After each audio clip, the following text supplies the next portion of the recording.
Hello and welcome to this art workshop presented by Arts for All Nevada and Washoe County School District. So today what we're going to do is we're going to create an image exploring different types of texture by actually putting textures onto a picture and actually drawing different textures. In this case we're going to create an owl, and we're going to look at how we can just use very simple shapes to show the different features of the owl so that we can recognise it. So we're going to need a fair number of materials for this. You need some brown paper or some coloured paper for the background, a tube which we're going to cut out for the eyes, some oil pastels, some Elmer's glue and a dish to put it in, some tissue paper, some textured paper, and I've got some sandpaper and this corrugated paper, scissors, pencil, some tape, some black beads, and I've also got a red cup, one of the big ones, to draw around to create the shapes. So let's just move all this to the side for the moment. And then we can get started with our picture.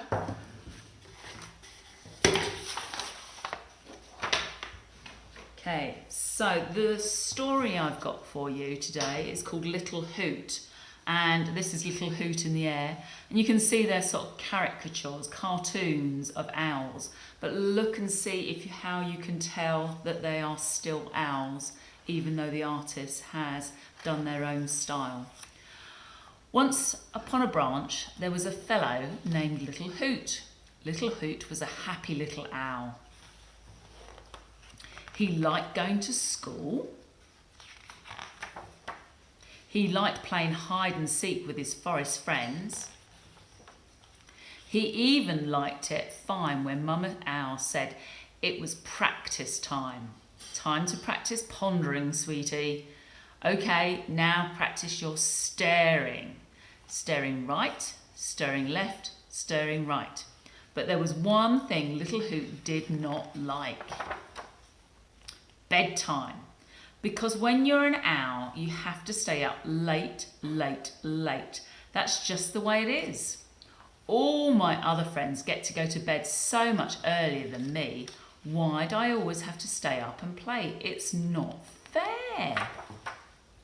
If you want to grow up to be a wise owl, you must stay up late, said Papa Owl. And besides, I don't give a hoot what time your friends go to bed. In this family, we go to bed late. Rules of the roost. Stay up and play for one more hour and then you can go to sleep, Mama Owl compromised. 1 whole hour, he boo-hooed. 1 whole hour, she cooed. So off he went. When I grow up, I'm going to let my kids go to bed as early as they want. He played swords.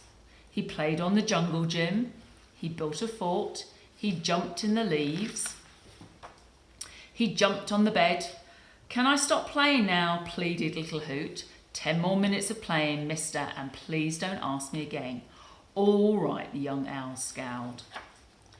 1 minute, 2 minutes, 3 minutes, 4 minutes, 5 minutes, 6 minutes, 7 minutes, 8 minutes, 9 minutes, 10 minutes.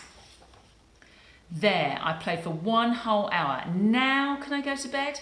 Yes, now you can go to bed, but woohoo, woohoo, bedtime. And Little Hoot flew right into bed. But wait, stalled Mama Owl, what about a bedtime story? And don't forget a glass of water, added Papa Owl, but it was too late. Little Hoot was already fast asleep. Snooze, snore, drool. So they tucked in his feathers, gave him a peck on the cheek, and then they lived happily ever after. So you can see, even though these owls are cartoon characters, they've got big eyes, beak, wings, tail, and maybe even ears on that one, although it looks like the hair. So those are simple things that we can use to make our owl look like an owl. And the picture that I've got to show you is a picture of a sculpture by an artist called Henry Moore, and it's called Owl, and I think you can probably see why. So Henry Moore was born in 1898 in an area of the UK called Yorkshire. It was quite rural, so he was surrounded by lots of countryside and hills, which he liked exploring and really influenced his work later on. He was one of 8 children, so I'm sure it was a very busy household. But even by the age of 11, he knew that he wanted to be a sculptor. So he started his life actually as a teacher, and then he joined the army during World War I. When he had finished his service, he actually went back and he actually went to Leeds Art School to learn about different techniques and different things he could do to become a sculptor. He was very, very famous for his work, but during World War II, he actually did a whole series of drawings showing people camping on the London Underground in the night to avoid any of the bombing that was going on. And the reason why I wanted to tell you about that was because although he was really famous, these paintings were very, very simple and just used really cheap crayons and watercolours. And it just goes to show you don't need lots of really expensive materials to create a piece of artwork. And these paintings are hanging in galleries showing the time as well. So you don't need to really go into real detail and really expensive materials to create a piece of artwork. So he, as I said, he grew up in Yorkshire, and he actually lived most of his life in that area, although he did travel to other countries and became very famous. But he really liked walking in the Yorkshire countryside, sketching the hills and the scenery around him, collecting branches and things that he could find on his walks. And those sort of bumpy, twisted forms inspired much of his sculpture throughout his life. He worked in really large scale, so that means the sculptures were really, really big. Most of them you can actually see in a situation, a site, in gardens or in the countryside. Some of them are actually in cities all around the world as well. Very distinctive, very smooth shapes. A lot of them are based on figures, but he obviously did other pieces as well. This one is obviously, as I said, called Owl, and it was done in 1966, and it's actually one of his smaller pieces. You can see that it's made of bronze. This is this colour of the metal here. Later in his life he worked more in bronze. Earlier he actually used stone, but I think maybe it was a little bit easier to work with. So when he came up with his work, he would do lots and lots of drawings from observation. So if you ever want to do a sculpture of your own, make sure you collect some information, have a look and see what things look like.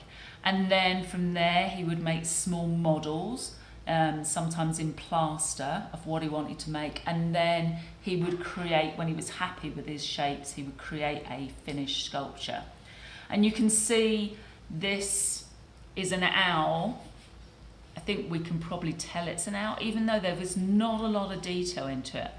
But the shape itself helps us show that it's an owl. The eyes, they're actually holes in his work, and he actually used quite a lot of holes in his pieces, but you can tell they're quite big. They follow the characteristics of an owl with big owl eyes there. And the texture, this isn't completely smooth. You can see sort of all these bumps and raised ridges in it, and it helps to maybe show that there's feathers, or there's a little sort of raised here where it could be his beak. So these very simple things help us to actually give us some clues about what he actually has produced here. So we're going to use some of those ideas on ours. It doesn't necessarily have to look exactly like a real owl, but maybe before you start you could actually have a look at some photographs or see if you can find some videos of what owls look like and see if you can see some of those things in your observations. So some of the words I'm going to use are all words that we sort of use when we're talking about texture. So mark making, physical texture and visual texture. So I know we've covered texture before, and texture means the feel of something. So how we can show that something isn't just completely smooth or flat is what we're looking at. So mark making is literally marks on the paper. So a simple mark could be just a dot, or we could take that dot and make it a little bit longer and make it into a line, or we can join those marks together and make it into a shape, or we can repeat the mark and actually create a pattern. And I've done these sort of V shapes because I think that might actually help us make a feather pattern on our piece. Physical texture is when we actually add texture, bumps, raised areas to our piece. So I've got some corrugated paper which has got all these ridges on it. We're going to use that for his wings. Or maybe I'm going to just scrunch up some paper, and then we've got just gentle raised ridges. So I've changed the flat surface by actually putting something on it, and we're going to use that within our piece. Visual texture is where we leave the paper flat, but we're actually going to add our marks to make it look like it's got some bumps or some texture on it, some feel to it. So I think I might have done this before, but this is sort of like a woody texture. So I think you can sort of get the idea that it could be bumpy, especially if I put some colour to it. And as I said, this is going to be our feathers, so we're going to repeat that sort of V shape to make it look like we've got lots of feathers and I've got them almost overlapping. Or maybe I'm going to use some small marks, or maybe we're going to do a mixture of both to actually give this idea or this illusion of texture on our paper. Alright, so let's get started on our actual main piece. So I'm using the brown paper, one because it will give us a nice flat background. The oil pastels will show up really well on it. And it sort of goes with what we're going to do with our piece because we don't need to colour it all in. So you can draw without these, a template, but I'm just using this to help us a little bit. So I'm going to do one sort of circle for his body and another one overlapping it with his for his head. I'm going to do them a little bit harder so that you can hopefully see them on the screen. And then what I'm going to do, we need to make some oval shapes. So I'm going to use some tape and pull it across my cup. Oh, I've got a little bit of a bend in that one. Let's see if I can empty it out a bit. Oh, we might need a little bit bigger tape, I think. And it's just going to pull it across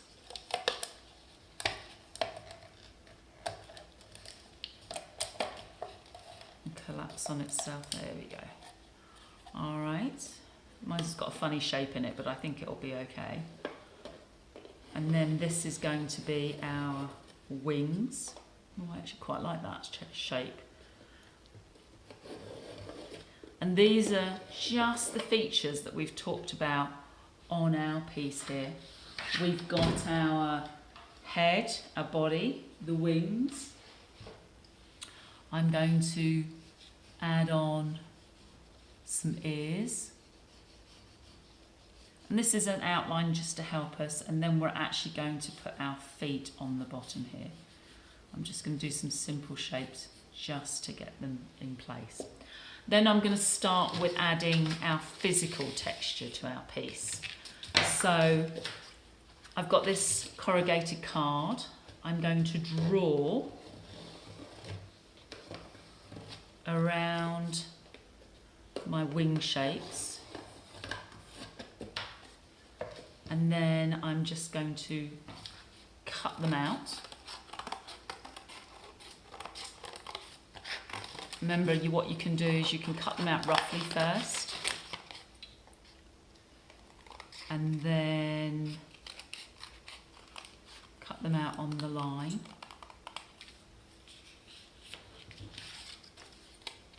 So sometimes when you do a piece of work, things happen that you're not expecting. Like I was really planning to do an oval on my piece, but you cut bent in a different way. But I actually quite like this different shape. So sometimes you just have to, things that don't quite work out as planned, just think about, do I like that? Can it work for me? And I think that works really well on ours. So I'm just going to use it as it is. And then I've got some Elmer's glue. Now this stuff needs a lot of glue on it. So make sure that you put quite a bit on there, and you are probably going to need to let it dry a little bit. The card's quite tough, so it needs a little bit of time just to keep it in place. You might even want to put a little bit of weight on it, but I think that will hold. And then I'm actually going to use, this is just some sandpaper, and I've actually got one that's actually in a triangle shape, so I'm actually just going to cut across the points and use that for the ears. Again, it's going to need a little bit of glue on it and time to dry.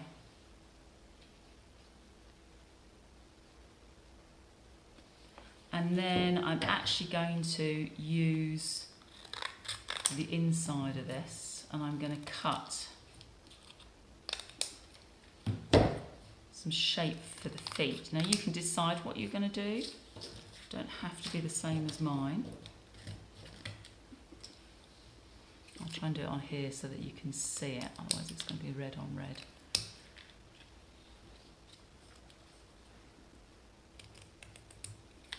So I've got these trapezoids, and then all I'm going to do is I'm going to cut 2 little triangles on each one to get his claws,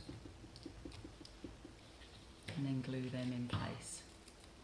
As I say, if you want to do the feet slightly differently, you can do. You do not need to copy mine. This is just ideas for you. Okay. Right, so we've got the general shape. We've got wings, we've got ears, we've got his feet. What I need definitely is the big eyes. So I've got this tube that's inside a wrapping paper. I'm sort of going to squash it. I'm going to cut all the way across to get 2 pieces that we're going to use for his eyes. Now they are squashed up, and that's okay. Just straighten them out again. I'm going to put some glue on the inside here. I found it easier just to dip them because it contains it, and you can just get a little bit of glue on the edges. And then his eyes, I'm just going to put a place for them.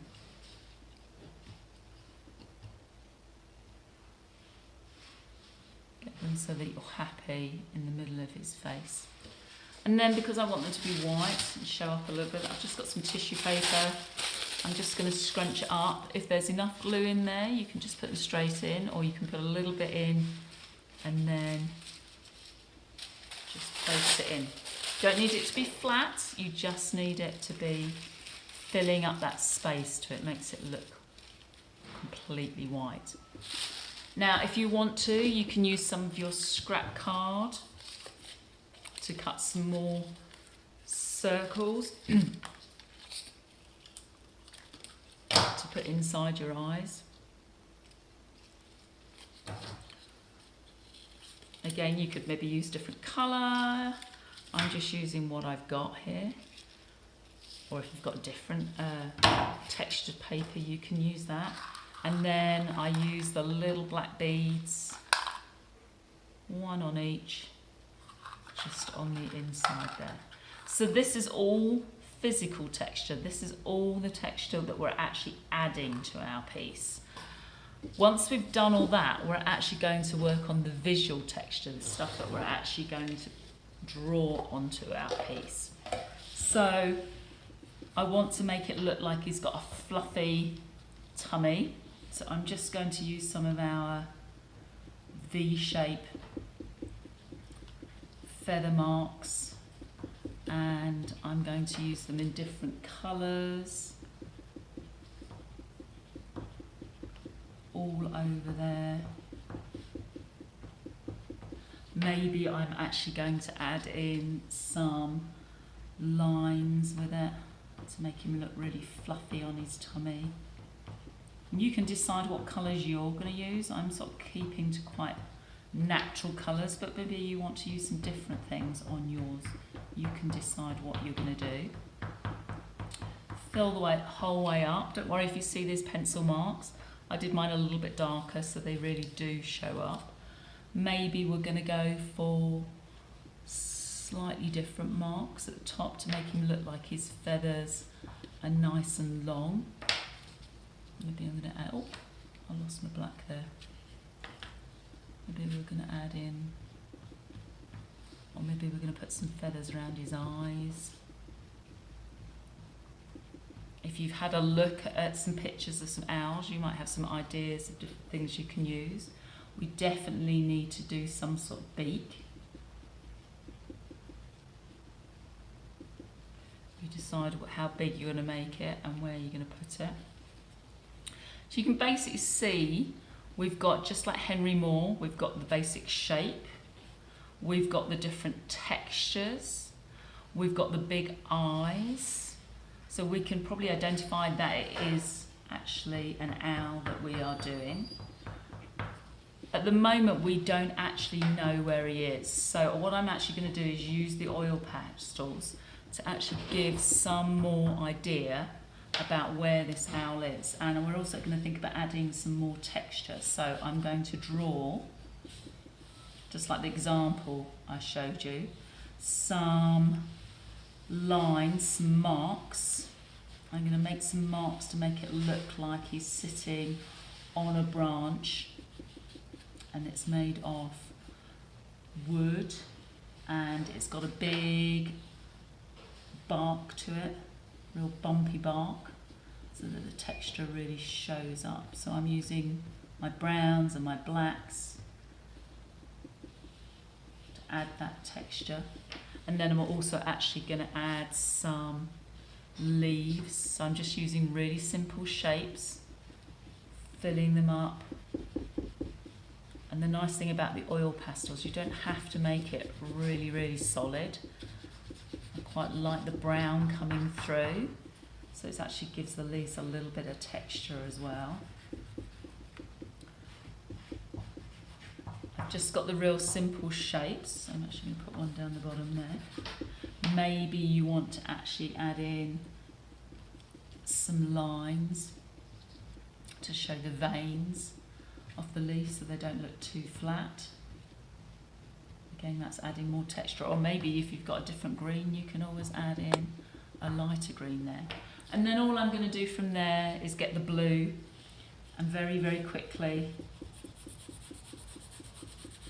just add in some blue around your owl.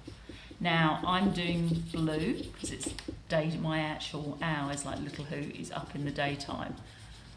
But maybe you want to do one that's at night. So maybe you're going to actually make it like a night scene. So maybe you're going to make it dark, or maybe you're going to actually put in a moon in the background and stars. Again, it's your piece of work, you can decide. But I think you can get the idea of using different materials to show different textures and using these really simple shapes to get the actual outline and the main features of an owl. So again, it's just a basis. You can change it and adapt it to however you want and whatever owls you've had a look at. If you finish that, what you might want to do is actually to take it into a three-dimensional owl. And to do this, I just cut a slightly bigger piece of the tube, and at the end I've just pushed it in, and I've pushed it on the other side. And what that does is create these ears on the owl. Instead of the holes like Henry Moore, what I've used this time is just our white stickers. And then from there, I've just used my black pen, and I'm actually going to just think about adding the different features of the owl and think about adding different textures to my piece using different sort of lines and marks. So we're back to our mark making to make our texture. And you can colour parts in just using the black. I've just kept it black just to make it really simple, but if you wanted to go into colours you could do that. And then maybe I'm going to do U shapes this time instead of the V's. So think about different sort of marks you can make to show different textures on your owl. And as it's three-dimensional, you could probably actually go all the way around. As you can see, it's a little bit tougher because it's three-dimensional, but again, it doesn't matter if it doesn't end up exactly how you want, just see what you can make off the marks that you put onto the tube. Have fun exploring, have fun researching different types of owls and what they look like, and see how you can create different textures on your piece of work. Thank you for joining me today. I'll see you next time. Bye.